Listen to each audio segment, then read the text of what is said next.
But we do need to talk about our lovely, glorious European friends. So, our European friends. Yes. Friends and allies. friends and allies, yeah. Yes. So, basically, if you haven't noticed, Europe has begun near coincidental timing, two European places anyway, have begun clamping down on Islam. First and foremost, this popped up into, if you're just listening, Italy began talking about banning Islamic face coverings and exploring mosque funding. And not only that, also dropping in to see what mosques were doing. So spot checking mosques. Mm. So, Wonder if they'll find any weapons in there. Or is this just a British thing now? Are we allowed to interact? Yes. Yeah, I thought it was please. just you doing a lecture. No, you're No. very encouraged to interact. Okay. Yes. Please All right, do yeah. interact. Yeah. Right, sure. Yeah, have you heard about this? Have you seen this? No, I haven't. you not? I've not been prepped. Okay, well, Giorgio Meloni, the Italian beast that she is, the Italian stallion, has popped up. Hold on. Is she trans? No, I didn't mean like that. Oh.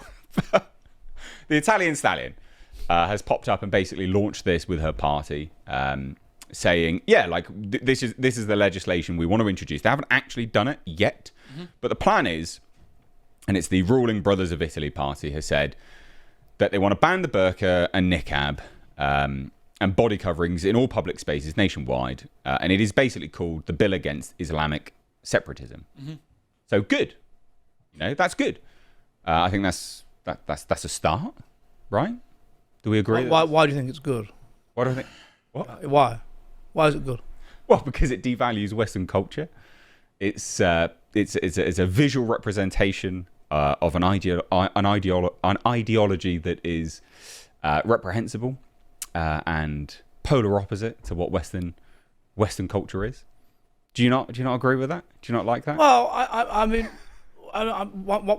maybe like these women are so beautiful, like they're so beautiful that they know if they don't cover their faces, then like Italian men will just be going around being really severely sexually aroused all the time, and they won't be able to get any work done. And their husbands are saying, please, darling, could you just integrate into Italian culture by not covering your face? They're saying, Mohammed, I would love to. I have respect for this nation that's taken me in. And I don't want these men to be walking around with stonking diamond cutter erections the whole time and not being able to get any work done. So I must, inshallah, cover my face. Does that occur to you, Nate? I mean, in your bigotry, your inability. Oh! It's a symbol. It's a symbol of anti-Western. No, it's someone trying to make sure that Italian men are able to just get on with the day. You know what I think? Economy can function. I think that's a very idealistic worldview. Well, perhaps. And I think realism. I think the realistic outlook is perhaps it's an oppressive ideology. You think Islam oppresses women? Yeah, maybe. I mean, you're the resident oppressed with women. Firas did nothing wrong. I mean, oh dear. So yeah, it's a start. It's something, and I think actually the main thing which I quite like. One, their plan to fine these individuals 300 to 3,000 euros, which I mean that's basically just taking back their tax money because of course half these people don't work, and that's being generous. Half, probably significantly more than that. And loads of people have come out, obviously, in opposition to this. So you have people going, "Oh, religious freedom is sacred." I don't think this was in opposition, actually. But it must be exercised in the open and full respect of our constitution and the principles of the Italian state, which I agree with. I think that's good. There have been some sort of opposition to this, of course. 5 pillars. Oh, yes. I like dropping in on these people. They're mental. They are, one of their editors, I think, Hassan Saleh, was very open in one interview that ended up getting captured by memory. where he says that the West is Dar al-Kufr, the abode of the unbelievers, meaning that it is therefore the abode of war, suggesting that his integration plans are not really what you would hope that they would be. It wouldn't be integration, would it? No, well, it would be takeover more than anything. That's not integration. Yes, and the expectation from Five Pillars is that eventually they're going to be running the West, and eventually Islam will successfully conquer the West. Love it. And they're quite honest about it for the most part. It's a marker. I agree with Nate. It's a marker of saying, I have no respect for this society. I have no desire to integrate into this society. I am not part of this society. I don't even care if it offends you. It does offend you. Yes. It is offensive because it is such a cultural arrogance. It's like in Finland, you get some foreigners that go into the public saunas and try to keep their swimming trunks on. Right. And Finns, I can't do that. And Finns are like, no, get them off. Heaven forbid. No, get them off. And they come up with these ridiculous justifications like, oh, there might be chlorine on the swimming trunks and someone might be allergic to chlorine and the steam and whatever. No, it's not. It's because Finns are a bit kinky. But that is their right and that is their culture and they like being naked. Right. I was guilty of it. I once went into a smoke sauna, right. And the only other person in it, and there's a mix, you see, and the only other person in it was this woman of about 70, but she had a very good bod, and she knew it. Right. And I had my trunks on, and she said in Finnish, "Get them off," and I did immediately, and then she went, "Are you joking?" But by then, me and this old lady just sat there naked together, and I felt I'd integrated into the culture. And that's what we want. Well, that's what we want. Well, exactly. actually, no, we don't want integration. We'd like them all to go home. But Italy is addressing this. And so for a statement from a member of parliament of the FDI party said, this law addresses two needs: the safety of citizens, who must be able to know who they're dealing with, and the need to avoid undermining women's dignity, because erasing a woman's face means undermining her dignity, which is...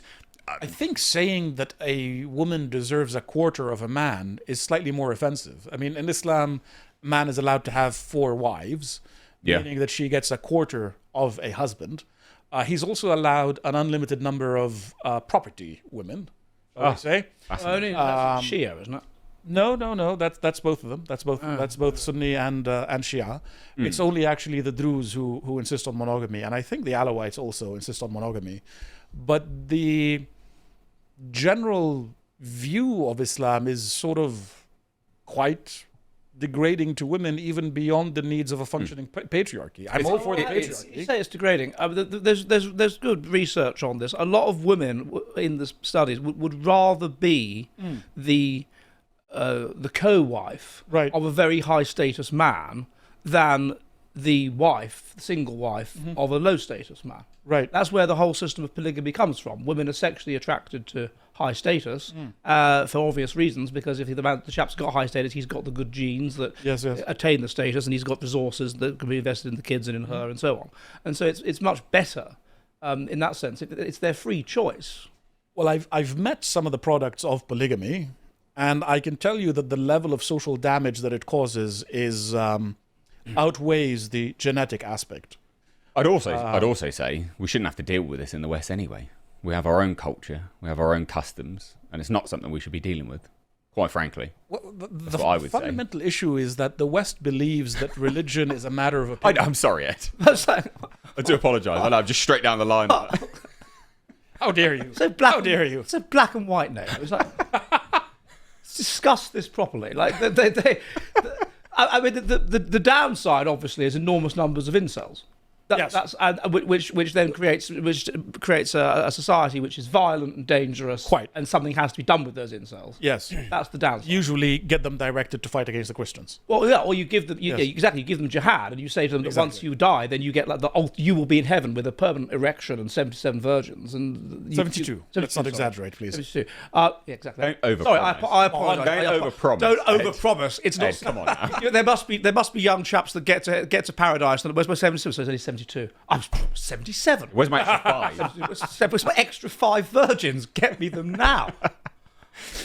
Anyway, so obviously 5 pillars. I like dropping in on 5 pillars because they always have some pushback and it's obvious just nonsense, subversive nonsense. So One of the other criminal offences would be to aim to punish those who propagate ideas based on religious superiority and hatred. What? So that's Islam through and through. Yeah, but that's certain kinds of Christianity, though, isn't it? They will be caught up in that net. I guess so, but All religions claim that their moral code is superior. we'll get to. It's sort of baked into it. I know. We'll kind of get to that, I guess. But various Italian Muslim leaders have reacted. There should be no Italian Muslim leaders. There should be no leaders that you go to talk to. This is nonsense. I hate that terminology. But some imam said banning the full veil, which isn't banning the veil itself, could be part of a security rationale, but legislation to this effect already exists. So I wonder what the actual utility of this proposal is. It's to make you feel unwelcome because you are unwelcome. That's the bottom line. Thanks for that clarity. Based. Yeah. Yes. You should go home, quite frankly. An opposition member of the Democratic Party, of course. It's Pier Francesco. I had a taxi driver last night. Took me from Heathrow to here, right? Yes. Right, to London, and he was Muslim. And Did you ask? No, he just I had the same guy before, but he was called Mohammed, so he was definitely Muslim. And one of the things he asked was quite genuine conversation. Like, what are you? Like, I was talking about how we were kind of okay about it here till '89, and then it was the Satanic versus Salman Rushdie, and then people were consciousness raising and so on, and also the Ray Honeyford swimming thing, taking schoolgirls swimming who were Muslim, and he said, well, what is it that you people want? And I said, well, what we want is, because this is England, right, is for you to completely, if you are going to be here, is to completely and utterly integrate into English society, completely, like the Huguenots did. Completely. That means you drink. That means you eat pork. That means there is no difference, except possibly genetic. And he was astonished by this. He's like, yeah, but my faith is a big part of my life, and it's like, oh, come on, you can via social pressure, you can change your mind. Look what happened under COVID. Look what happened under people who used to be reasonably conservative, suddenly adopting woke, and then the reverse as woke becomes unfashionable. People can force themselves via effortful control and via just a desire for status and a desire to be seen as moral to change their mind. Here's the problem with what you're saying. The rationale behind face veils and these kinds of coverings is that men have no self-control. And the rationale behind what you're saying is that you must have enough self-control to integrate. These two views are entirely at odds with each other. There is some. If the premise of the religion is that a man cannot see a woman's face without arousal and without any kind of control over himself, to the extent that he might do the needful, shall we say, instantly, then your expectation of a level of discipline and self-control is slightly misplaced. As I've explained, what if these women that cover themselves up, we haven't seen their faces. Right. What if they really are unbelievably fit? Right. Yeah, unlikely. But I mean, like, really fit. Unlikely. Genetically unlikely. But unlikely. But I take it on board. I take it on board as a potential. So the opposition of the Democratic Party said it's hateful in terms of the message it conveys. Good. That's absolutely fine. Good. Other aspects of the law seek to deal with matters surrounding Muslim marriages, such as stricter penalties for arranged marriages, inducing marriages through religious coercion as well. None of that should be a thing. This is the West. It's just should be absurd. Further investigation of polygamy as well, because it's happening all the time. It's happening all the time. Really serious problem, and I don't mean to be insensitive. No, of course not. No, please be my guest. Never. I never. But is cousin marriage? That's the really serious problem. Yes, and that's not a problem in Hence why most they're of Europe. probably not that attractive, because they're inbred. No, two sides to this, right? So on the one hand, you're going to get the ones that have double doses, okay, and they're going to be ugly. Yeah. Then the reason why they do it, the evolutionary reason why they do it, is so that you're very, very strongly adapted to a particular niche, i.e. a niche with high pathogen load. So if you marry someone that's very genetically similar to you, then you ensure that the genetic constructs, or as it were, that protect you against a particular disease are not broken up. But normally... And so normally, the double dose is death. Well, no, I mean, normally those disease vectors are within a certain locale. Yeah, that's why they do it. That's why they do it. And so what you would expect is there's going to be a minority of them that are just unbelievably healthy for their ecology, and therefore will be able to maintain a symmetrical phenotype in the face of disease because they'll be resistant to it, and therefore will be good-looking. You actually see that in the Gulf. Right. Believe it or not. You see some exceptional beauties in the Gulf, in part because the past environment was so harsh that anybody who survived had to be of higher genetic quality. And in part because marriages were conducted at a relatively young age, meaning that the issue of more mutations as you age was solved sort of intrinsically. Yes. But then with the advent of modern medicine and the collapse in child mortality rates, you see a change in the other direction. Exactly. But in theory, what it means is you're going to get a minority of these women, as I said, who need to cover themselves up because they're going to be unbelievably beautiful. Yes. But then the majority are just going to be like Muntas. Yes. So back to this. So this is the one which is most interesting, I think. So the new law will also target Islamic groups or mosques which receive funding from abroad. Pretty important, obviously, if you have a proliferation of terror activity. They'll be required to fully disclose any foreign funding to the state, and such matters surrounding the marriage would actually introduce prison sentences, 2 to 7 years, which is good. But you also don't want these people to be in prison isolated amongst themselves either. That would offer them further radicalization, of course. Quick couple of points on the financing issue. Any kind of foreign financing is going to come with a dose of radicalization because the people who study Islam properly in Arabic come to the conclusion that it is quite radical and that it is quite has a very deep sense of supremacy, a very deep sense of vanity and arrogance that is baked into the story, to the extent that Muhammad claimed that it wasn't Isaac, the father of the Jews, who was offered as a sacrifice by Abraham. It was in fact Ishmael, the father of the Arabs. So there is this baked-in sense that Islam is superior. And this is peppered throughout the Quran itself. It's really full on. Christianity encourages you to think of your own sinfulness constantly. Islam encourages you to believe that you are the greatest nation ever given to mankind. Yeah. So the difference in worldview isn't going to be addressed by this minor legislative tinkering.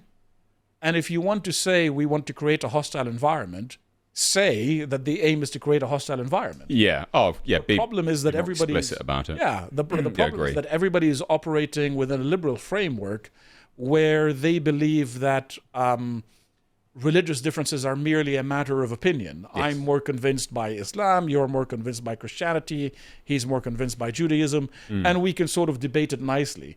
As opposed to, no, religion is the bedrock of your moral worldview, it's the bedrock of your identity, and therefore religious differences are existential. Very substantially just an expression of genetic differences. Often these religious differences religious in a diverse community, yes. Or are even in a community that's not even that diverse. Yes. So if you look at something like, what's going on with the fact that the east of England was very, very into Protestantism when it came along. The Protestantism and that kind of worldview that goes with it of being puritanical, of being highly monotheistic, as it were, to use Alan de Benoit's division, as opposed to more polytheistic. East of England, highly Protestant. They settled the northern states of America. West of England, kind of bit more Catholic-y, Protestant-y mixed. And these are genetic cleavages, because the east of England was substantially completely Anglo-Saxon, whereas the west of England is a Saxon-Celtic cline. We then have a civil war, essentially between the east and the west of England, between Anglo-Saxon and Anglo-Celtic, between Protestant and kind of Protesto-Catholic. And then that civil war is exactly repeated in America a couple of hundred years later, when 300 years later, or whatever, 200 years later, when you have the North Protestant from the east of England versus the South sort of Protesto-Catholic from the west of England and to some extent Ulster. And so these are these are genetic cleavages, and that's why it's so much more what's the word I want, in-baked or something, baked in. Yes, sorry, yes, of course. I've been corrected by an Arabic speaker. My English is ingrained. It's quite embarrassing. Yes, ingrained, exactly. Much more ingrained than simply this idea that I believe in this opinion and you in that opinion. It's not that. It's an expression. Religion is an expression often of genetic difference. Interesting. It's intractable. Very interesting. So, in the interest of time, we've got to shuffle on just briefly. Italy's not the only country doing it. So, Portugal has now actually done it. So, Italy was only talking about it, but Portugal has actually done it, and this is quite hot off the press. It was on Friday.